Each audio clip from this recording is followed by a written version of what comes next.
SDXL, insane update. Insane quality SDXL.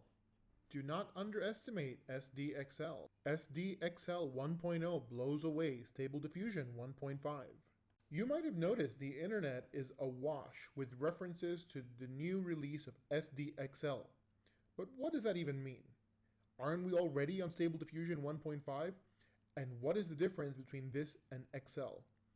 If you've come here because you're as confused as a duck in a dungaroo, you've come to the right place. Allow me to explain.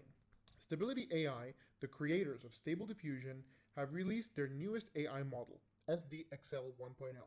This is different from the well-known Stable Diffusion 1.5, and a significant improvement on their previous XL model 0.9, which was previously leaked. So what is the difference between these models? If we have Stable Diffusion 1.5, why are we back at 1.0 with this XL model?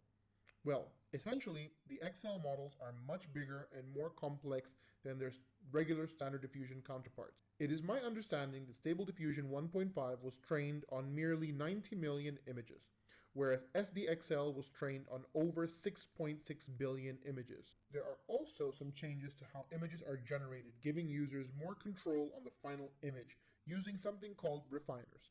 But we'll get into that later. So that must mean that SDXL 1.0 is insane, right? Well, yes and no. SDXL might have the bigger base to work from, but in my experience with it, it can be quite challenging to finagle a working image out of this model, particularly if your prompt is complex and has multiple elements. I've had issues trying to create stuff with dragons, weapons, or even a motorbike. However, if we look at the original Stable Diffusion 1.5, which came out almost a year ago, and you compare it to what it is now, there has been a huge improvement in the output that it can create with all of the community developed LoRa's and checkpoints on top of it. So if SDXL 1.0 is a starting point for a whole new slew of development, I think we're going to get some pretty incredible checkpoints down the line. You can get started with the new SDXL 1.0 using either Automatic 1111 or Comfy UI, which is the preferred method. Automatic 1111 is a more straightforward approach and is the one most people might be familiar with, but trying to use it with the new SDXL will require additional steps because of the new way it works to give users more control. Comfy UI is an alternative approach that allows you to have more control over the output of your images through multiple steps, LoRa's, and upscalers, but can be a little more daunting to newcomers. Today, we're going to approach it with both pieces of software in a simplified way to help you get started. So just a reminder, you want to make sure that you get the Stable Diffusion XL Base 1.0 model, the Refiner 1.0, as well as the VEI. We will be using all three in both Comfy UI and Automatic 1111. Once you've downloaded those to your models folder, go ahead and refresh your checkpoints, and you should see both your base and refiner safe tensors there. So from here, let's go ahead and generate a prompt using the base 1.0. In this case, we are going to create a corgi riding a skateboard. For negative prompts, if you don't know what those are, we usually put in here a bunch of prompts to help guide the model away from deformed faces, heads, hands, etc. It doesn't always work, but it's good to put them in there to maximize the chance of success. So in this case, we're just going to put in a few simple ones: deformed face, clone, and we'll leave it for there. I usually add in more depending on what negative things the image is creating to try and fine tune it. For now, we're just going to keep our clip skip to 1, sampling steps to 20, sampling method at Euler A, although I tend to usually like the DPM models. Euler does give us some good ones, and if you don't know what that is, please leave a comment in the comment section below and I will make a video explaining what these things are. Even though this model can go to 1028 by 1028, we're just going to keep it at 512 for now. We just want to see what we can get with the base model. So we got a pretty fun sticker cartoon style image. It did fulfill the prompt, but it's not exactly what we're looking for. We want something a little bit more realistic. So let's add those prompts in. That's usually enough to make it realistic. So this is the final set of prompts that we used. I had to do a little finagling to try and get the prompts right to produce an acceptable image. And this is what we're ending with. It's not amazing, it's not perfect, but for our purposes, it's good enough.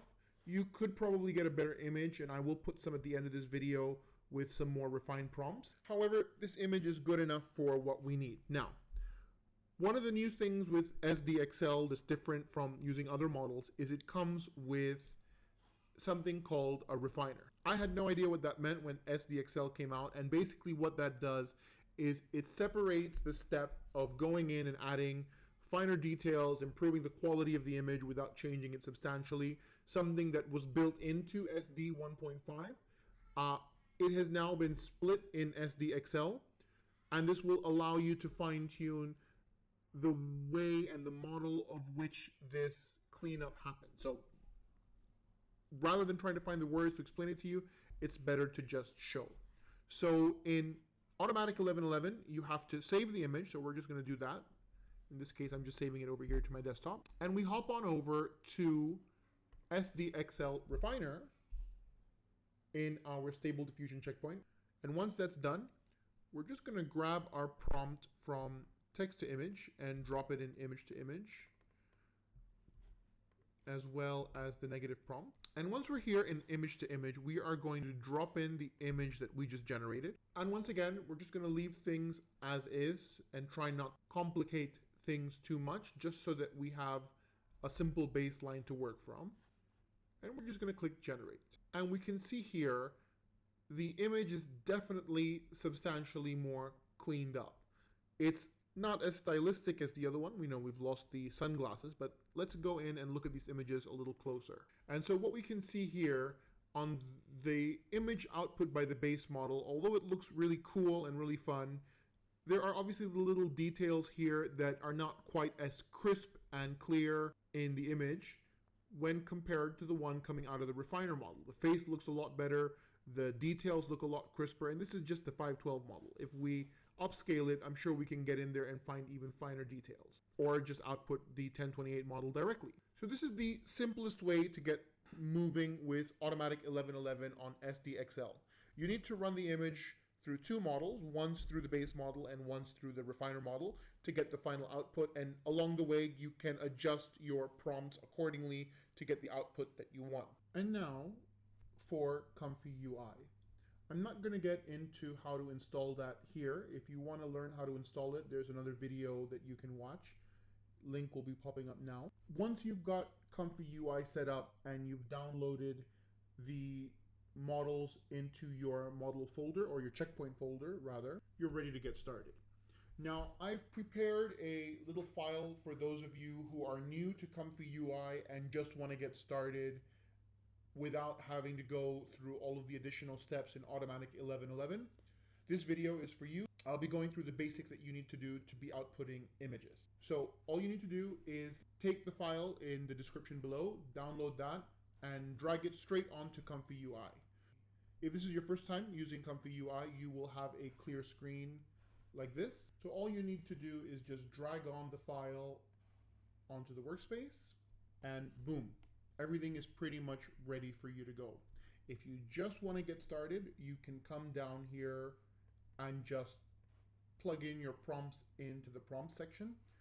I've even pre-filled out the negative prompt section with a bunch of negative prompts that will typically produce bad images, including things like poorly drawn hands, poorly drawn eyes, signatures, and other weird things that can show up. So if you just want to go in and start creating images, just put in whatever you want into the positive prompt. Once you've typed something in, all you do is just queue it up and it will start producing the image. For those of you who want to know a little bit about what's going on, basically, if we come right here to the beginning, so you can zoom in and out, right? And the way that this works is we're plugging in our models here. And again, if you've downloaded them into your checkpoints folder, they will appear here ready to go. We've got the base model plugged in here and the refiner model plugged in here. And if it's your first time using Comfy UI, what this does is this basically allows you to send data through multiple nodes which do different things with the images. So here we've got the base checkpoint, and this connects to a few other nodes. But essentially what's happening is this sampler node is taking the information from the model, our positive and negative prompts, as well as some information about the image size. It's handling the sampling component of how it's going to sample information from the model. It sends it over to a save file, an output, which is the image without the refiner applied to it. And it also sends the same information to another sampler, which now works off of the refiner model, takes the same positive and negative prompts, and then outputs the refiner version of the image. So this is really great because you can see the difference between the regular output on the base model and the refiner version. So we can see here that our little corgi has come out looking pretty good, and let's have a look at what they look like compared to the two models.